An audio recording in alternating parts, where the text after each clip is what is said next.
Welcome to our channel. Today we how to set up Ring alarm with Alexa and phone notifications. Easy tutorial step by step. To begin, gather all the necessary components for your Ring alarm system. Ensure your Ring alarm is plugged in and powered on. Download the Ring app from your device's app store. Open the Ring app and create an account or log in if you already have one. Once logged in, tap on the Set Up Device option. Select Alarm from the list of available devices. Follow the on-screen instructions to connect your Ring alarm to your home Wi-Fi network. After the setup is complete, proceed to set up Alexa.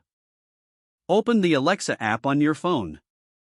Tap on the menu icon in the upper left corner. Select Skills and Games from the menu. In the search bar, type Ring and select the Ring skill from the results. Tap the Enable to Use button to link your Ring account with Alexa. Log in using your Ring account credentials when prompted. Once linked, you will receive a confirmation message.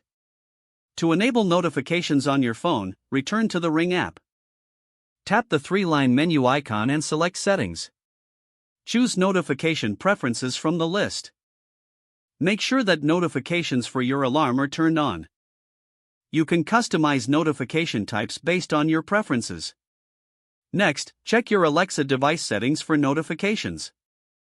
Open the Alexa app and tap on Devices at the bottom of the screen. Select your Alexa device and tap on Settings. Scroll down and select Notifications. Turn on announcements to receive alerts from your Ring alarm. You can also enable routines to set up specific commands or actions triggered by your alarm. Now your Ring alarm is set up with Alexa and configured for phone notifications. Test your setup by triggering the alarm and checking for notifications on your phone and through Alexa.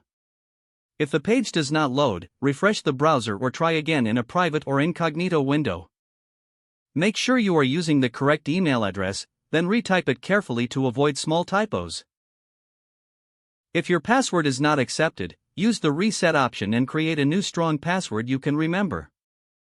Don't forget to like this video and subscribe to our channel for more step-by-step tech guides.